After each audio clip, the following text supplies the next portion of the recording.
I take particular pleasure in introducing my colleague Jim Barrett, Professor of History and the Watts Professorial Scholar at the University of Illinois, on the occasion of his talk for the Immigration Series sponsored by the Center for Advanced Study today. Professor Barrett is an internationally known historian of U.S. and comparative labor, whose work over this past quarter century of a career has advanced not just class as a category of analysis, but the experiences of working people at every turn. His books, critical editions, essays, and journal articles range across the immigrant experience, but have been vitally centered on the city of Chicago, which emerges as a global space of ideas and practices for working class community in his research and teaching equally. Jim's commitment to putting the history of labor at the heart of narratives that aim to capture the social meanings and residues of the past has marked all of his work as a scholar and represents now a hugely impressive and well-regarded body of work. Best known for his histories of radical politics, he has always lodged immigrant communities at the heart of his histories of working class America. For many years now, this has entailed a comparative look at Irish and Italians, Poles and African Americans in the urban crucible of Chicago's neighborhoods, and has often involved collaborative research with colleague David Roediger and teaching with colleagues Diane Conker and Augusto Espiritu. He has been the recipient of numerous awards and prizes from local, regional, and national bodies, including the NEH, the Newberry Library, and the Illinois Federation of Teachers. For all his prodigious and influential research, it is in the classroom that Jim is in many ways as distinguished. He has been a stalwart and deeply loved undergraduate teacher. His course on the history of Illinois is always filled to capacity, and he rarely misses recognition annually as one of Illinois' most excellent teachers. As impressive is the number of dissertations he has supervised and graduate students he has mentored and helped into teaching and research careers all over the country and indeed the world. Wherever I go in the profession, I am greeted by scholars who know Jim's work, students who have benefited from his counsel, and colleagues who admire his civic engagement. Jim is a great part of what History of Illinois is, someone whose work models who we aspire to be as historians, public and teachers. It's fitting that Jim should be joined today by another distinguished historian, our colleague David Roediger, who's Babcock Professor of History here and the author in his own right of many important and influential books, which I know that you're all familiar with. If the Irish are indeed everywhere, as the title of today's talk suggests, the scholarly work of Jim and Dave both, separately and together, are responsible for the nuanced understandings we have, not just of the Irish, but of their immigration experience and its world historical significance. Most famous, perhaps, is their joint essay, In Between Peoples, Race, Nationality, and the New Immigrant Working Class from the Journal of American Ethnic History in 1997. Now, if I were Jim, I might say something smart-alecky here, like, Irish everywhere and not a drop to drink. Instead, I will say, and in all seriousness, he is a great historian, a great colleague, and a scholar citizen par excellence. Please join me in welcoming Jim Barrett.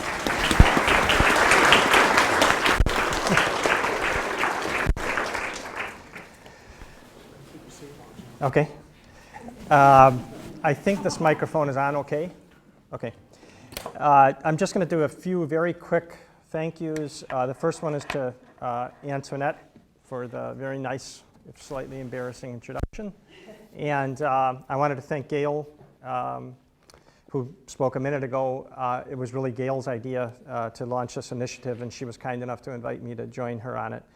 The Center for Advanced Study has facilitated all of this, and don't blame them for not enough seats. We actually tried to fix this problem, and we're not able to do it. The people at the Center for Advanced Study who I wanted to mention are especially Masumi Irie and Liesl Wildhagen. I also wanted, I'll do it very briefly, but I wanted to thank Dave Roediger. Antoinette has done some of the lifting on this already, but the fact is that people who know what I've been doing will recognize that Dave's work has not only been a great inspiration, but really at every turn, a lot of the ideas are ideas that I really share with him, and it was very good of him to take the time to comment today. To put on my reading glasses. What I'm going to do is talk a bit at the beginning in kind of shorthand form about Irish American culture. and then talk a little bit about its influence with other peoples and contacts between the Irish and other peoples, and about this process that I call Americanization from the bottom up, sort of the acculturation of immigrant peoples in sort of everyday settings, and then finish up with just a very brief effort to try to actually explain some of this. This is Harry Golden recalling his life on the Lower East Side. Though surrounded by Poles and Italians, it was the Irish and the Irish alone we Jews admired. We identified the Irishmen not only with the English language, but also with the image of what an American looked like. The Irish were the cops and the firemen and the ball players, the figures we Jewish immigrants wanted to emulate. I saw Orthodox Jewish women literally jump for joy at the birth of a grandson and say, "He looks just like an Irishman." However much they might have liked to, the new immigrants arriving in the United States around the turn of the century found it very difficult to avoid the Irish. More than 3 million Irish immigrants entered the United States between 1840 and 1890. And by the time an estimated 5 million first and second generation Irish had settled by the turn of the century, the sources of immigration had shifted, with 18 million so-called new immigrants arriving largely from Eastern and Southeastern Europe between 1890 and 1920. Migrant peoples certainly encountered a range of ethnic groups, and the greatest influences for their own acculturation likely derived from their own communities. But whether they wanted to save their souls, get a drink, or find a job, the newcomers often had to make their way in an urban world that must have seemed to be dominated by the Irish. The searing experience of the famine in Ireland is something that held on in Irish communities a lot longer, I think, than we realize because of the oral tradition, strong oral tradition.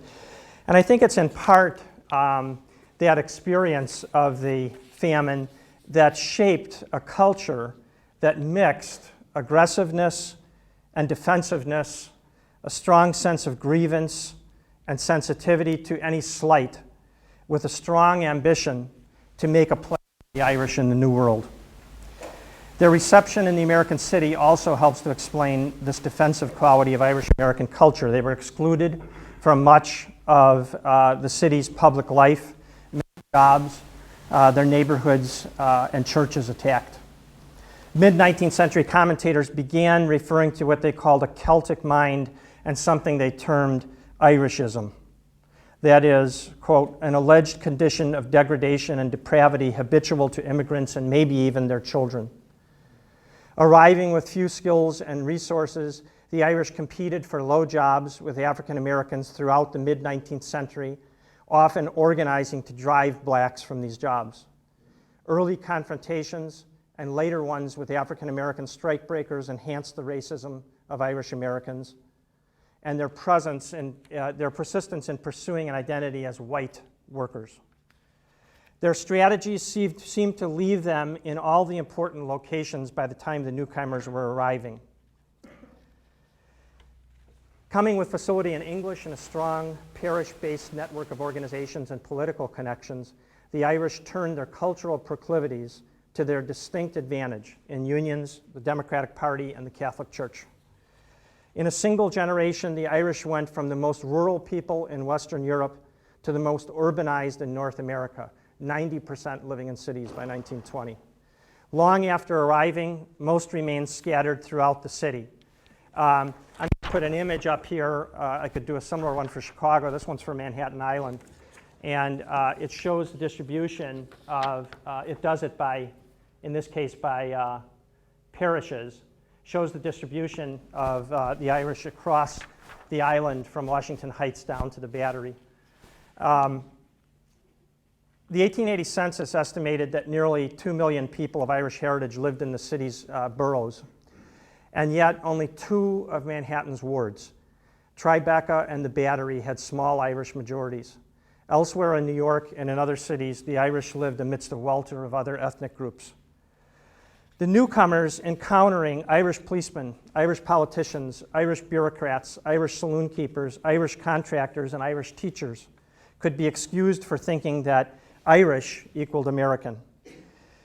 The Irish played a significant role in the newcomers' Americanization, with the result that the new multi-ethnic urban culture that emerged by the Great Depression years often assumed a peculiarly Hibernian cast. Their rise by the end of the 19th century positioned the more established Irish to play a dual role as guides to the ways of America and as gatekeepers who were afforded the opportunity to harass and humiliate and to sharpen the lines between the hyphenated American and the greenhorn. Yet a view which sees the Irish simply as an impediment to those who followed after them greatly distorts their role. They also helped to make a place for newer immigrants in American society. Amidst the extreme nativism from the late 19th century through the intolerant sort of social terrain of the 1920s, the Irish used their institutions to some extent to shelter immigrants, and at the very least it provided an entree for new immigrants arriving in these cities in the later generations. Although upward mobility was relatively low in the first generation, some second generation Irish Americans had risen by the early 20th century. The Irish hod carrier in the second generation has become a bricklayer, Jacob Riis wrote, if not the alderman of his ward. But many Irish Americans had not risen. Late 19th century observers noted a residuum who remained working in unskilled jobs, mixing with the new immigrants from Italy, Russia, and Eastern Europe. The result is a sediment, Riis wrote with apparent distaste, the product of more than a generation in the city's slums. By the early 20th century, then, a measure of insecurity and grievance remained. Even the lace-curtain Irish families remained, quote, remarkably estranged from the dominant culture of their adopted country, wondering whether full assimilation was possible or even desirable. Deeply devoted and rooted to a religious tradition despised by many middle-class Protestants, even the bourgeois Irish occasionally felt the sting of prejudice. Their poorer brethren often decided they could compete best for jobs, housing, and influence by banding together and simply locking the newcomers out. Periodic bursts of nativism and anti-Catholicism and the persistent specter of poverty haunted this rising middle class who became, quote, morbidly sensitive to any perceived threat to their tenuous grasp on respectability. We are only halfway up the ladder, an Irish Catholic teacher wrote in the 1920s. This perceived vulnerability helps to explain a defensive mentality in the streets and workplaces, in churches and political organizations, and even on the vaudeville stage. Conflicts with later immigrant and migrant people of color are explained by Irish efforts to retain what status and resources they had garnered by the end of the 19th century. Their numbers, the timing of their arrival, the hostile reception they faced, and their efforts to build their own institutions in the face of continuing bigotry meant that Irish Catholics constituted what one scholar has called the first ethnic group in the United States. And what I want to do now is turn to this question of sort of voices in Irish America, making the point, I hope, that we're talking about a lot of different kinds of people. Generalize you about the Irish Americans, I wouldn't be able to do that. There's a lot of variety here, and what we can do is suggest some of it. So if the Irish community spoke then to the later migrant peoples, they never spoke with one voice. And you had not just the usual divisions that you have in immigrant communities between the old world first generation and the American kids, but you also had very sharp class division. There's not enough work done on it, between the so-called lace curtain Irish and the shanty Irish. This is a very strong theme in Irish American literature. And the Irish, like the people that came after them, came at first with local identities. And what I mean by that is the networks that they had were sort of local kinship networks from villages in Ireland. But pretty quickly, they extended these networks in cities like New York City and Chicago. So in New York, the people were very quickly connected, is the word that would be used in the community in New York City. And in Chicago, they soon had some clout. Should your brother Paddy come to America at turn of the century, wrote home, he can rely on his cousins to promote his interests in procuring work. In New York, care disproportionately among paper handlers, people from Donegal in construction and tunnel work, those from Clare on the Lower West Side docks. Police and fire departments became Irish preserves. Irish domestics provided leads for newcomers on the best homes to serve as a maid or a cook. The county societies persisted through the early 20th century, not only because of their famous dances, but also because they were excellent places to find jobs. What went without saying was that where Irish Americans were in a position to hire or at least put in a good word, others were at a disadvantage. Through nationalist agitation, nativist attacks, political self-interest, most Irish by the early 20th century saw themselves as, by that label, not as these more local sort of identities. And yet, the mass Irish nationalist movement, which reached its height in the World War I era, still represented this sort of diversity of perspectives, so that, for example, physical force activists continued to vie with constitutionalists for leadership of the movement. Black nationalists recognized the significance of the Irish struggle in the broader campaign against imperialism. When Marcus Garvey saluted Eamon de Valera and hailed the establishment of a new Irish Republic at the 1920 Universal Negro Improvement Association conference, 20,000 delegates roared their approval. Black radicals Claude McKay and Cyril Briggs, who called the Irish independence struggle, quote, the greatest epic of modern history, maintained contacts with the Irish radicals, a development closely monitored by government spies. Briggs modeled his African blood brotherhood on the Irish Republican Brotherhood, while Garvey named Harlem's Liberty Hall after the Dublin headquarters of James Connolly's socialist wing of the Irish movement. Irish American nationalism had become the standard, Matthew Gutturl concludes, by which all other subversive nationalisms were to be judged. Linked to the insurgent African American radicalism of the 20s and drawing on the higher living standards and psychic energy in the course of the Great Migration, the cultural explosion that came to be known as the Harlem Renaissance found some of its inspiration in the 1890s. Douglas Hyde's Gaelic League invented a revolutionary, de-anglicized Celtic culture rooted in Irish folk traditions and language. For many African American writers, this was an inspiration.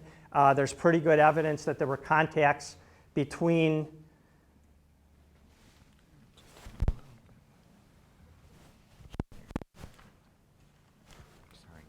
No, it's okay.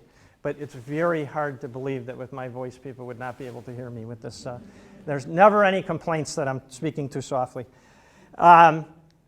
So the point is that there's a lot of contacts between these African-American writers. And for the moment, I'm talking about Irish rather than Irish-American writers. But the Gaelic Renaissance, what's called the Gaelic Renaissance, had a big influence in Irish communities as well. So the two movements shared many of the aesthetic characteristics of nationalist art. Appeals to a forgotten and noble past, themes based on the experience of common people, and a language based on their dialects. Nationalism usually conquers in the name of a putative folk culture, Ernest Gellner has written. Its symbolism is drawn from the healthy, pristine, vigorous life of the peasants. Both movements carried considerable political freight, and both drew the critical gaze of a rising middle class in each case, whose interest in nationalism was more cultural than political. Not surprisingly, given the deep ambivalence in the Irish American community over issues of race, new Negroes remained wary of the Irish. I shall at all times defend the right of Ireland to absolute independence, Du Bois wrote to a friend in 1921, but there can be no doubt of the hostility of a large portion of Irish Americans towards Negroes. Cyril Briggs, who remained committed to cooperation between African American and white radicals, nevertheless included the Irish in what he called, quote, the charmed circle of the dominant race. I want to talk for a few minutes now about what I mean by Irish Americanism. And I'm actually going to skip a couple of the topics that I have on the outline there. I'm just going to sort of gesture to them.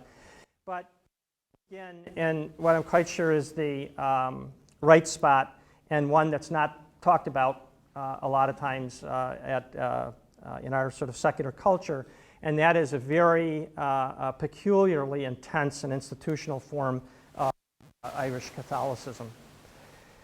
As in other dimensions of Irish American life, this form of religion enhanced the parochial character of the urban ethnic community, but it also provided a bridge of sorts to other Catholic migrant peoples as they entered in the wake of the Irish. Both a resource and a focal point for their identity, Irish control of the church brought frequent contact and tensions with a range of other ethnic groups. Boston's population became increasingly diverse with every census after 1880, and yet 80% of its priests were still first or second generation Irish through the early 20th century. The Irish controlled virtually every important diocese: Boston, Philadelphia, Chicago, Baltimore, and others. By 1920, 2/3 of all Catholic bishops were of Irish birth or descent. The Irish had not only organized most of the early parishes and church institutions, their sons and daughters poured into the religious orders out of all proportion to their numbers in the population. In the United States, orders that were founded as German or French orders by the early 20th century were primarily Irish as a result of this sort of constant flow of either immigrant or native-born. Particularly after World War I, with increasing centralization and the emergence of a standard diocesan curriculum, even children in ethnic national parishes bore the mark of the church's Irish-American hierarchy and intelligentsia. As immigrant families moved into more ethnically mixed neighborhoods from the 1920s on, they sometimes found themselves in Irish-dominated parish schools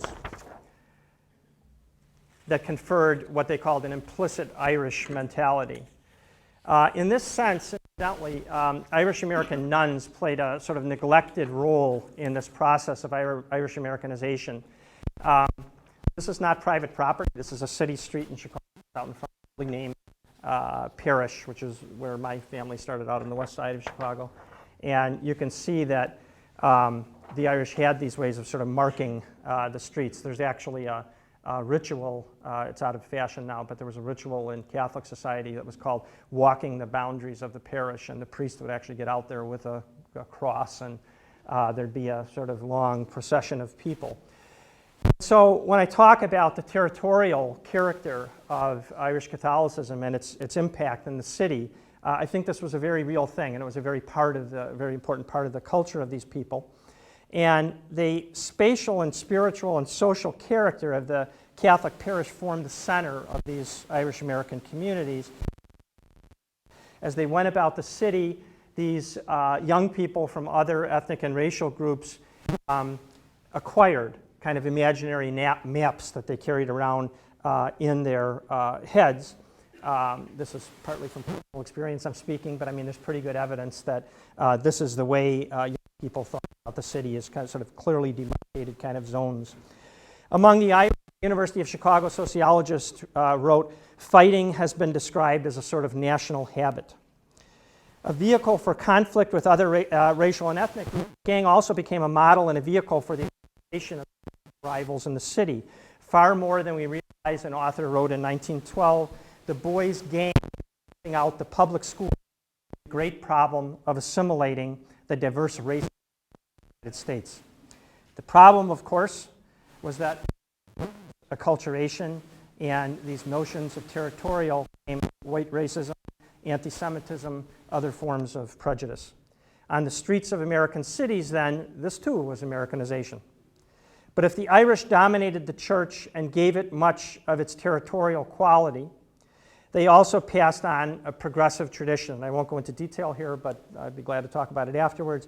There's a very interesting pastoral letter from the bishops of the United States in 1919, which, if you take a look at it, lays out the sort of a blueprint for the New Deal and kind of more generally for a welfare state in the United States, all the way from public housing through social insurance, the right to organize and strike, and so forth.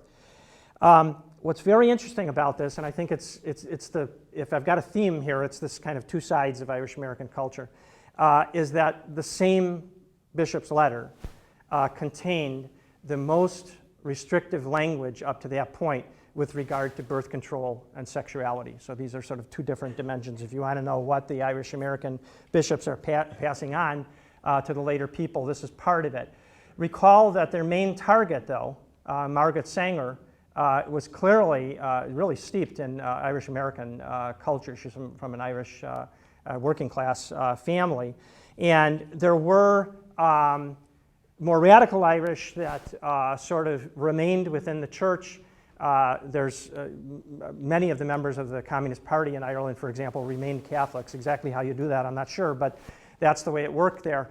And then there were other people like Margaret Sanger, and another one is Elizabeth Gurley Flynn, who clearly broke with the church because they not only developed a radical politics, they also developed a radical lifestyle to go along with it.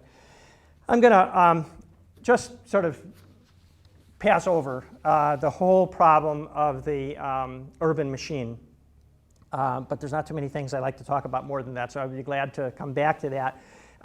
I think the main point to be made here on sort of the empirical side is that the Irish dominated urban politics in not just in New York and Chicago, but in one city after another.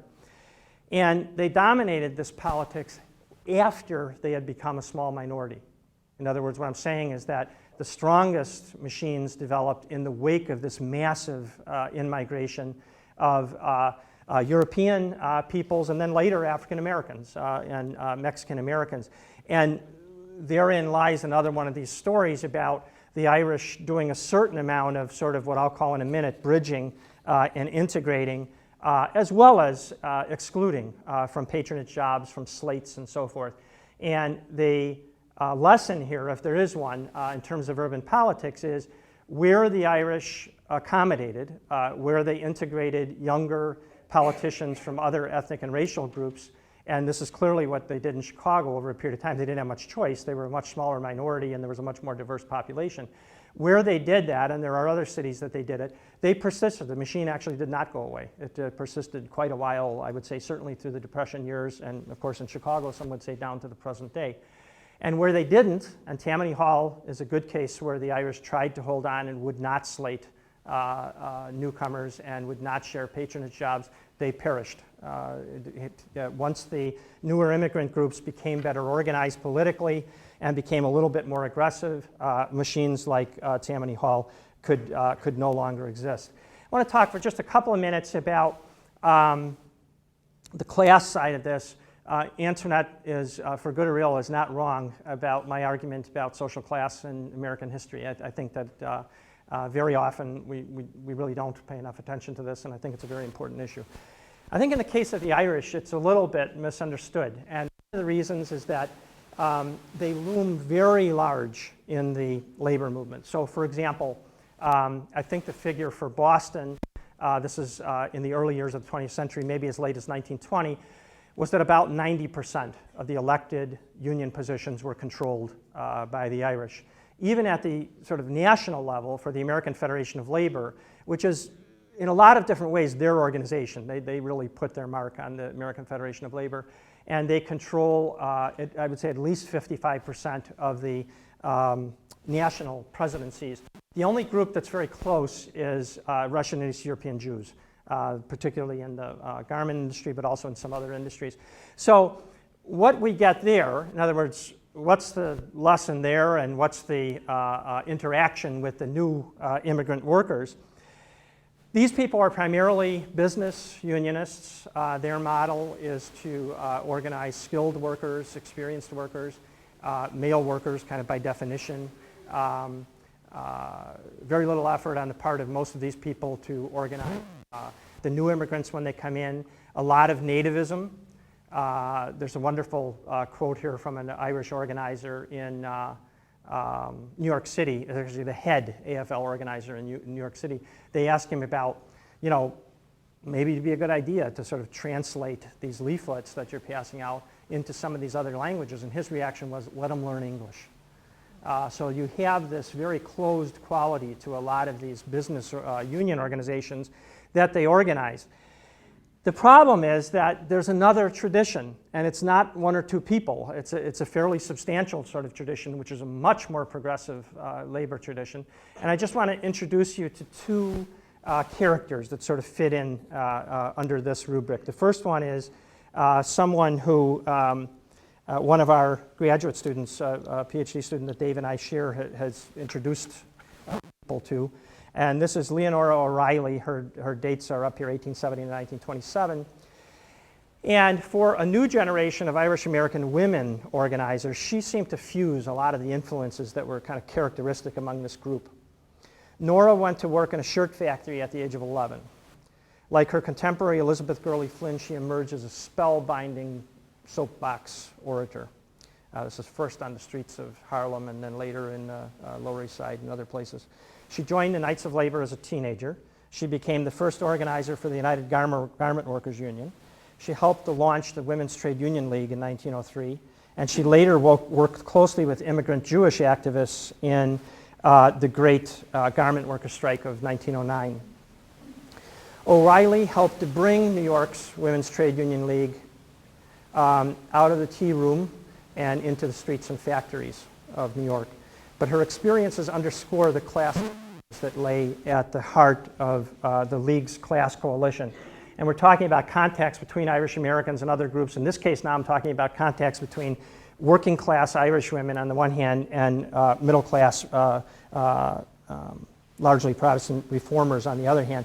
She suffered from what she called, quote, an overdose of allies, some of whom she found very condescending. Like other Irish American suffrage activists, and it turns out there were a lot of these people, the generalization in the literature, the historians will be bored by this part, but just so that people know, the generalization in the literature is that the great bulwark against suffrage for women was the Irish Catholic community, and there's a lot actually to that. The church, for example, was largely in opposition to the change. Actually, there's a lot of Irish American suffragettes, they would say. And this is a connection between the sort of heart, the middle class heart, let's say for the moment, of this particular reform movement on the one hand and the great mass of working women on the other hand. The Irish American women played an important role there. They also, incidentally, without going into it, played an important role in the nationalist movement, both in Ireland and in the United States, and in various other social movements. And as I said earlier, some of these sort of fused kind of traditional Catholic values. Nora O'Reilly, for example, never married, lived with her mother all of her life and took care of her mother in her old age and in illness. So she had this kind of radical lifestyle on the one hand, but still held to, you know, I would say very traditional sort of Irish Catholic values on the other. In the years up to and through World War I, she helped to organize progressive nationalist organizations, and while she left the Women's Trade Union League, she remained active in suffrage organizations. I'll just tell you maybe about one more of these progressive activists, and this is once again still under the rubric of this kind of belligerent, if defensive, social class notion, but in this case, opening onto the new people pouring into the cities of the United States. And this is a guy by the name of John Fitzpatrick. In this case, he's actually a little bit unusual in the sense that he was an immigrant from Ireland. Most of these Irish American labor leaders that I'm talking about were actually the children of immigrants. And that sounds like a detail, but actually it's important because the point about them is that they're not steeped in traditional Irish culture at all. They're very much sort of urban people. He came as an immigrant, but he was actually quite young, and he went to work in the stockyards as a teenager. And he remained in the stockyards neighborhood all of his life, even as he rose to become president of the Chicago Federation of Labor. His wife is sort of classic, an Irish teacher, Irish Catholic teacher, very devout religiously.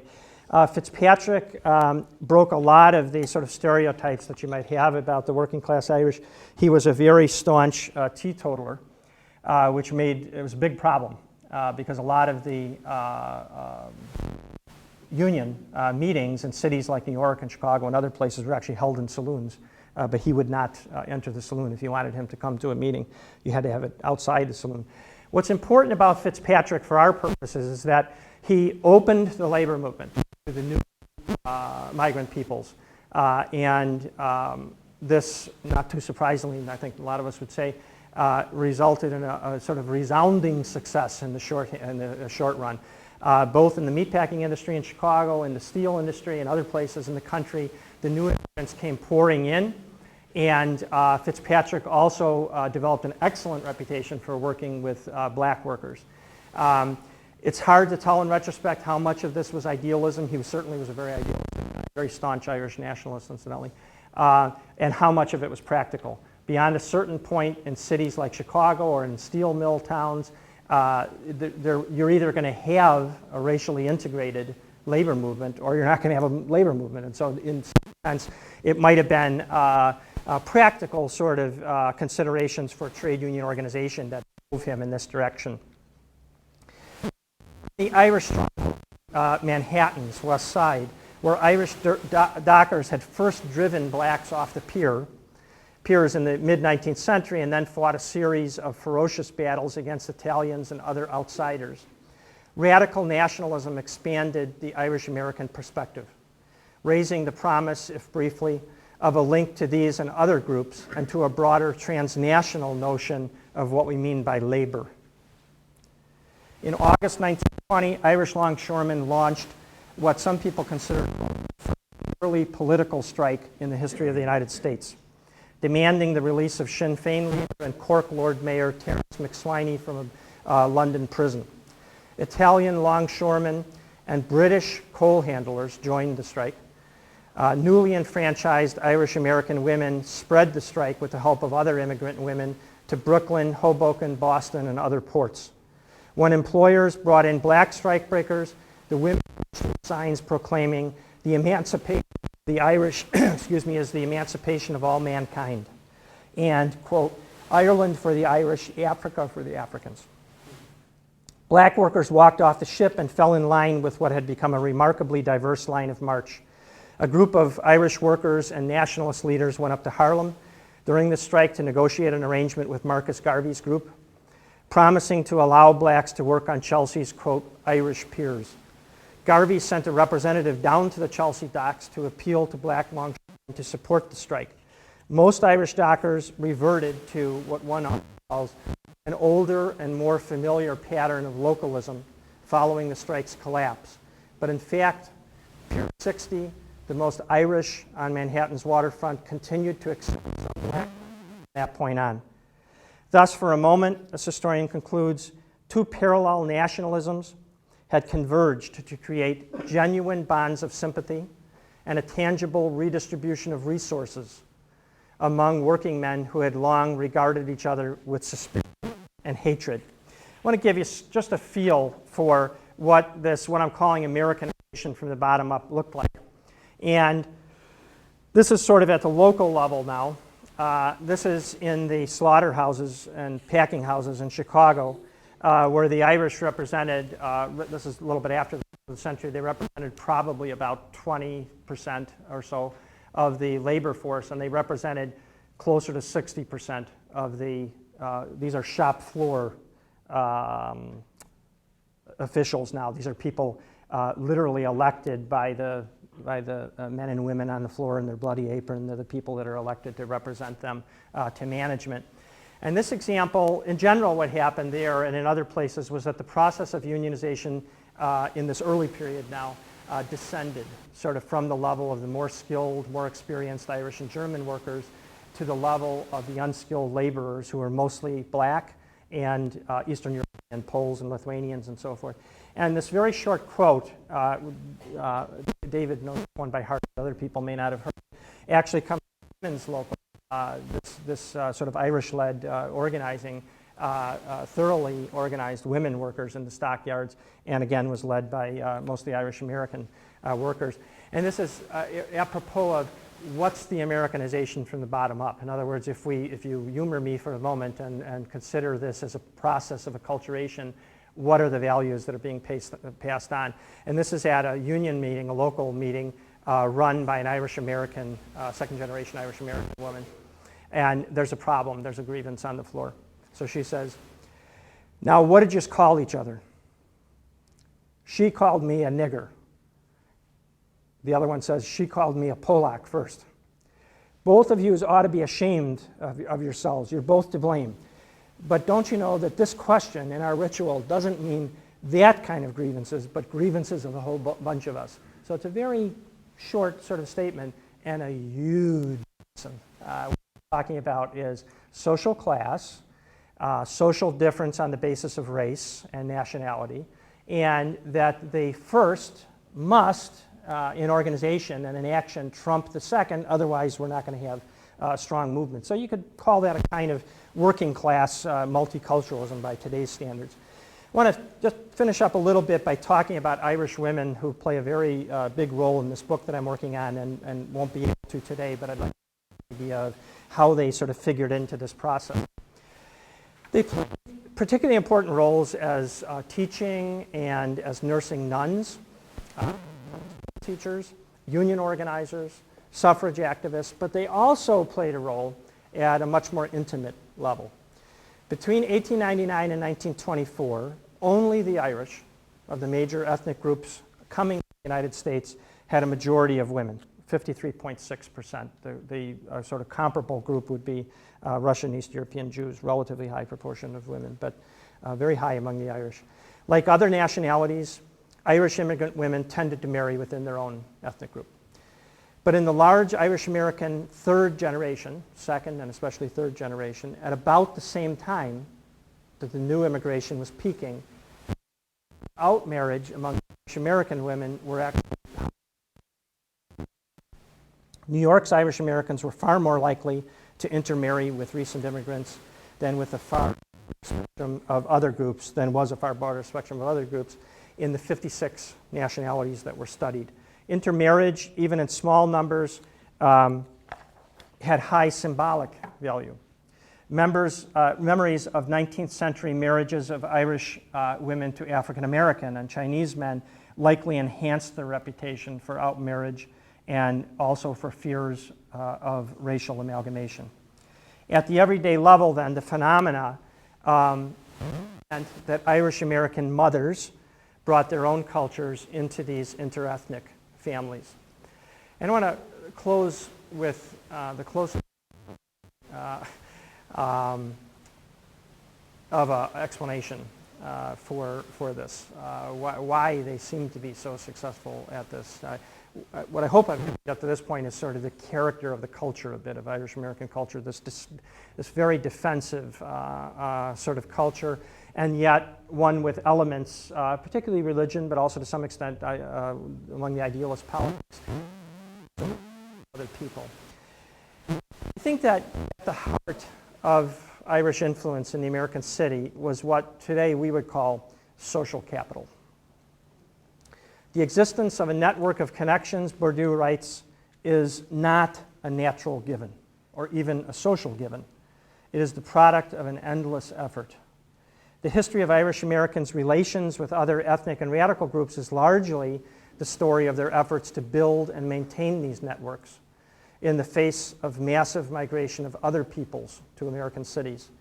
They proved masters at transforming contingent relations, such as those of neighborhood, workplace, or even kinship, into institutions which afforded them economic, social, cultural, and political power.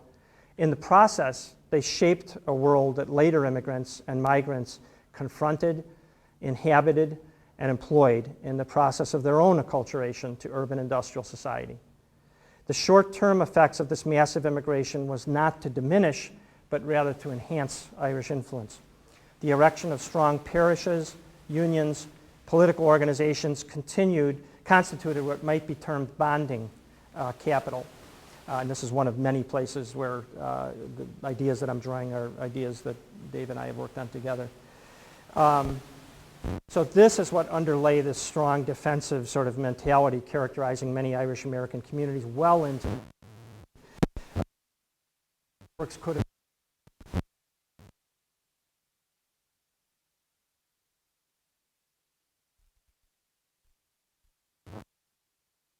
provide institutions helps to explain why they came into conflict so often with other racial and ethnic groups, and how in response later groups erected their own networks and institutions, often modeled on those of the Irish, to compete for power and resources. What makes the Irish experience crucial, though, I think, is what might be termed bridging social capital. The Irish often integrated newcomers through their own religious institutions and political and labor organizations, if only because as people poured into the city, it was necessary to do so in order to maintain these institutions the Irish had created and to maintain some level of influence. These strategies were etched in millions of individual contacts between Irish Americans and other peoples. It's difficult to conjure up any net effect, but it's clear that in building and employing both this bridging and bonding capital, Irish Americans played a vital role in the creation of multi-communities. Thank you.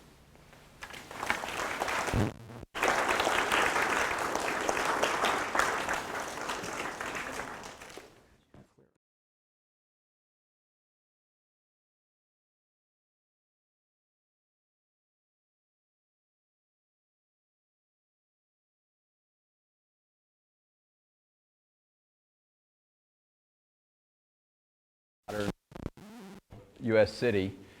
The answer that Jim gives is 5 million. And I think that that's really the key to the strength of his work over a 25-year period now, including and before the seminal essay, Americanization from the Bottom Up, which was really the key to all of our work together and the breakthrough for a lot of immigration history that let us show how immigrants make the history of immigration. Thanks. The other joke is an Irishman, a Pole, and an Italian are some three groups always. Jim's presentation gives us some sense of why all of those jokes always include an Irish person. The centrality of the Irish at every turn and in these networks that fan out are a feature of urban existence in the late 19th and early 20th century United States. So I want to be very brief and give you a chance to ask questions of Jim. And I want to make 2 points that might be 12 or they might be 0 actually at the end of the day, but they kind of coalesce around 2 issues that Jim's paper, and I read the paper and then the presentation was a little bit different. But 2 sets of issues that the paper raised. The first is this quality of Irish American culture as what Jim calls most often defensive, and then most promisingly, I think, defensive and aggressive at the same time. And Jim talked in his presentation about the kind of two-ness of everything that he was saying. I think it's important to keep that two-ness forward. Defensive aggression or insular without being isolated in some ways, but also to realize that for many of the groups that were on the receiving end of Irish American culture, it didn't really seem defensive at all necessarily. So in reminiscences of African Americans on street gangs and patrolling of boundary lines of neighborhoods, that seemed like in those sources, that seems like an aggressive culture born, however much, of defensiveness.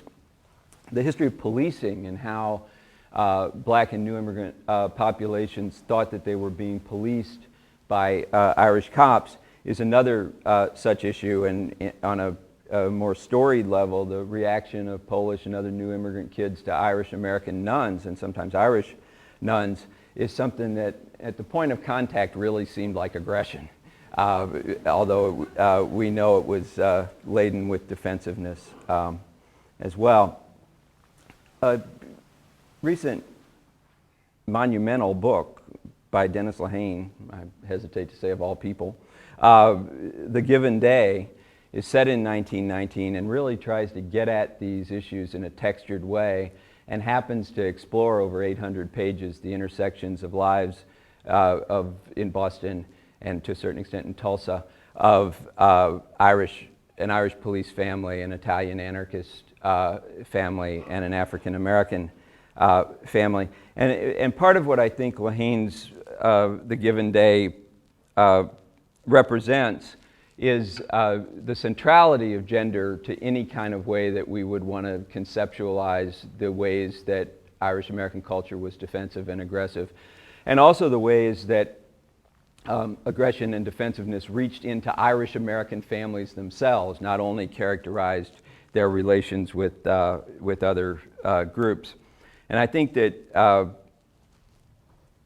the kind of gendered relations and the extent of intermarriage that Jim concludes the paper with are very promising in this regard, for among other things, showing us the distinctiveness of the Irish American experience. The Irish were practically alone in having relatively equal gender ratios even in the first generation. So the idea of an Irish family, a functioning Irish family, is established from the outset in the way that it's not for other groups.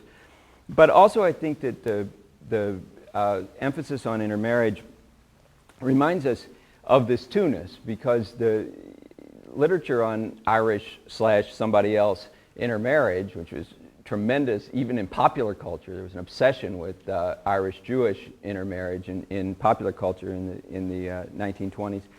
But it was expected that that wasn't just an index of cosmopolitanism on the Irish part, but it was a battleground. The intermarried family was a battleground in which cultures met. And again, I think we see this. In Kansas City in the 1920s, for example, in the factories there, Irish American foremen were often accused by Eastern European Catholic workers of refusing to call them by their names and calling them all hunky when they needed something instead.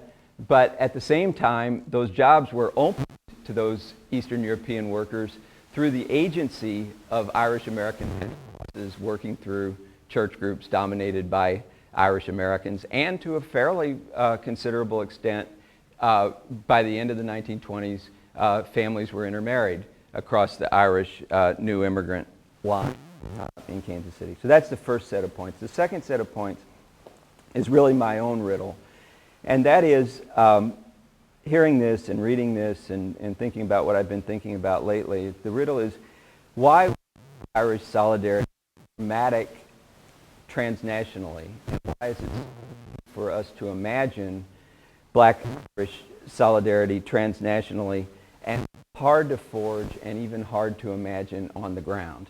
And Lehane's novel really runs right into this. He just has no way of really plausibly imagining how Black Irish solidarity is going to emerge in Boston in 1919. He kind of makes it happen, but it's very, very fictional.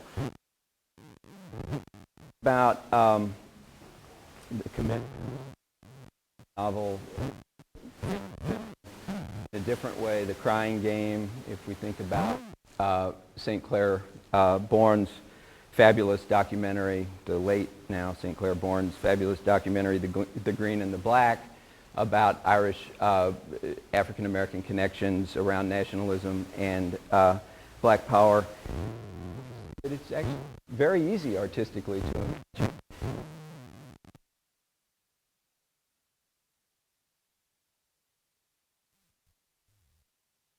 It becomes possible to think about that not from common oppression on the ground.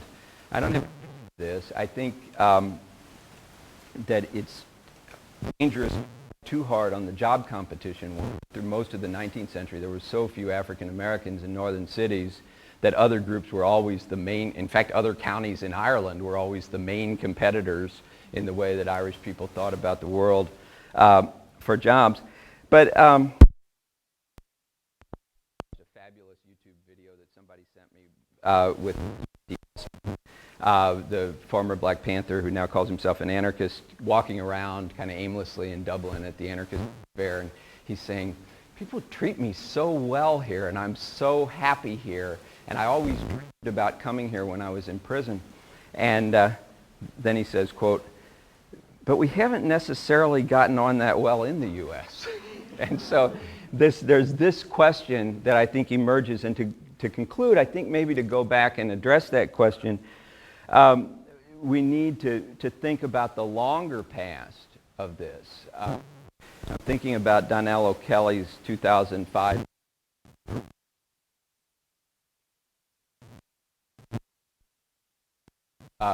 tour of Ireland in exile. So O'Kelly wants Douglas not only as a refugee person, and he wants to retell all of Irish history in Ireland, and particularly to make points about contemporary Irish immigration around the experience of Douglas's visit. And it's a kind of a reminder, as is Nini Rogers' new book on slavery and anti-slavery in Ireland over a three-century period, that we also had this same pattern in the 1830s and 1840s of passionate Irish solidarity with slaves in Ireland, and then real troubles when you get to direct face-to-face contact in the United States. And I think to take that the measure of that longer history brings us to the role of colonialism, mediating common experience of colonialism in mediating Irish unity, but also reminds us that Ireland itself and the Irish have a very complicated history as both the victims and the functionaries of the British Empire. So I'll